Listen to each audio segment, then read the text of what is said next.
All right, let's dive into one of the most powerful poems of the 20th century, Maya Angelou's Still I Rise.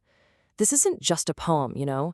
It's really a protest anthem, it's a song of survival, and an incredible declaration of resilience. Just think about that. Three simple words. But together, they create this anthem of defiance that is echoed for decades. This phrase right here is the heart and soul of the entire poem. It's both a promise and a declaration. And who was the incredible voice behind these words? The one and only Maya Angelou. And she wasn't just a poet. I mean, she was a historian, a singer, a director, a civil rights activist, a true cultural force whose entire life and work was about challenging injustice and celebrating strength. Okay, let's get into it. The first thing that really hits you when you read this poem is its voice. It's just so bold, so confrontational, and completely defiant. You know, to really get the power of this poem, you have to look at the context. It came out in 1978, which was well after the main wave of the civil rights movement. So this wasn't written in the heat of the marches. It was a powerful statement that the fight for dignity was far, far from over. It directly addresses centuries of slavery, segregation, and prejudice. Right from the very beginning, Angelou establishes the poem's core conflict. She lays out exactly what the oppressor does, the lies, the degradation, and then bam, she immediately counters it with an inevitable, natural force. It's like she's saying, no matter what you do to me, like dust, I simply can't be kept down. And that defiance, it just keeps building. Because Angelou doesn't just talk about oppression, she confronts it head on. By using that one little word, you, she creates this powerful personal showdown.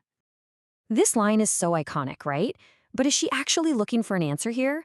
Of course not. This is a challenge. It's her way of flipping the oppressor's judgment right back on them and basically wearing their disapproval like a badge of honor. And that's what makes these rhetorical questions such a brilliant weapon. They aren't about getting information. They're about exposing just how weak and absurd prejudice really is. With every single question, the speaker is seizing control of the story and taking her power back.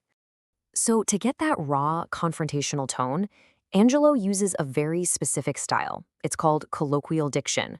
All that really means is she uses simple, everyday language, the way people actually talk. And that choice, it's revolutionary. She's rejecting that stuffy, formal, poetic language and is basically claiming that the voice of the people is powerful enough to carry this incredible message of defiance. And this is where her genius just shines. She takes words like sassiness or just simple actions like laughing and dancing, things that might be used to criticize or diminish a Black woman, and she turns them into symbols of defiant joy and unbreakable confidence. This incredible strength is also built up through some really vivid imagery. Angelou uses two main kinds of metaphors to drive home her message of being unbreakable, and it starts with the forces of nature. So first, she compares her resilience to these unstoppable natural forces. What's so amazing about this? She's saying her rise isn't a matter of if, but when. It's not just a hope, it's a done deal, as certain and as predictable as the sun coming up or the tides turning.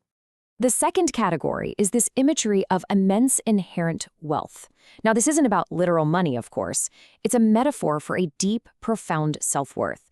In a world that's constantly trying to tell her she's worth less, she's declaring that she has this internal richness that absolutely no one can touch.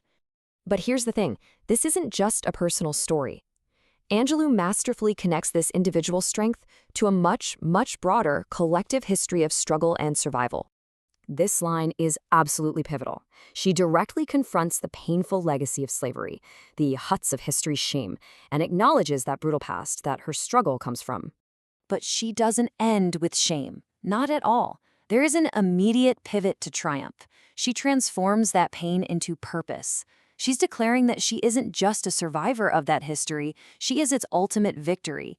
She is the living, breathing embodiment of her ancestors' wildest hopes for freedom. So ultimately, every single stanza, every image, every question in this poem, it all builds towards this one final, powerful, and absolutely triumphant declaration. You can almost see the poem's central rhythm laid out right here. On one side, you have every possible form of oppression.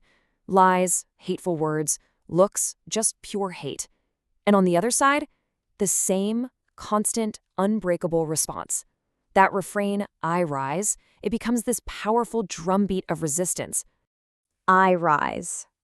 I rise. I rise. In the end, Still I Rise is so much more than just a poem. It's a living document of the human spirit's amazing capacity to endure and overcome. And it leaves us with a really important question. How does a work of art like this manage to feel just as vital and just as necessary today as it did the day it was written?